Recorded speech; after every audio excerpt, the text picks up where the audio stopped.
ഉത്തരേന്ത്യയിൽ ക്രിസ്മസ് ആഘോഷങ്ങൾക്ക് നേരെ ആക്രമണം. ഛത്തീസ്ഗഡിലും ഉത്തർപ്രദേശിലും ക്രിസ്മസ് ആഘോഷങ്ങൾക്ക് നേരെ ആക്രമണമുണ്ടായി.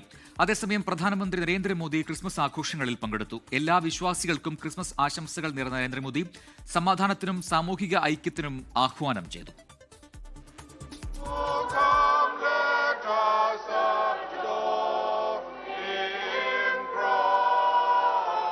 ചർച്ച് ഓഫ് നോർത്ത് ഇന്ത്യ ആസ്ഥാനമായ കത്തീഡ്രൽ ചർച്ച് ഓഫ് റിഡംപ്ഷനിലെ ആഘോഷങ്ങളിലാണ് പ്രധാനമന്ത്രി പങ്കെടുത്തത്.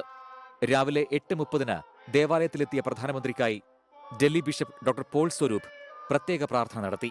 അരമണിക്കൂർ ദേവാലയത്തിൽ ചെലവഴിച്ച ശേഷമാണ് പ്രധാനമന്ത്രി മടങ്ങിയത്.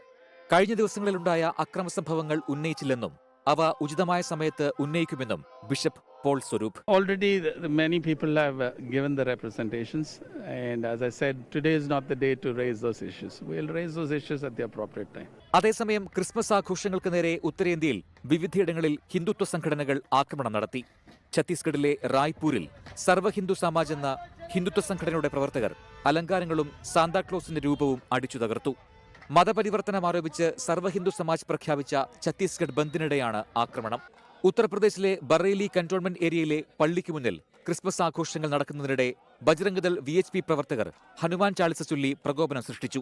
ഡൽഹി ലജ്പത് നഗർ മാർക്കറ്റിൽ സാന്താക്ലോസിന്റെ തൊപ്പിയണിഞ്ഞെത്തിയ സ്ത്രീകളെ ബജ്രംഗ്ദൾ പ്രവർത്തകർ ഭീഷണിപ്പെടുത്തി തിരിച്ചയച്ചു.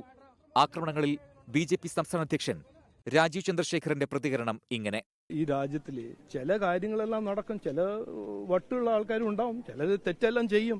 അതെല്ലാം ഞങ്ങളുടെ തലയിൽ വെച്ച് കെട്ടിവെക്കുന്ന ഒരു പോളിറ്റിക്സ് ചെയ്യുന്നത് കോൺഗ്രസും CPM അല്ലേ. 24 ഡൽഹി. ലോകത്തെവിടെയായാലും ഏത് സമയത്തും 24 വാർത്തകളും ഓഗ്മെന്റഡ് റിയാലിറ്റി പാക്കേജുകളും എക്സ്പ്ലെയിനറുകളും വിശദമായി കാണാൻ ഞങ്ങളുടെ YouTube ചാനൽ നിങ്ങൾക്ക് സബ്സ്ക്രൈബ് ചെയ്യാം.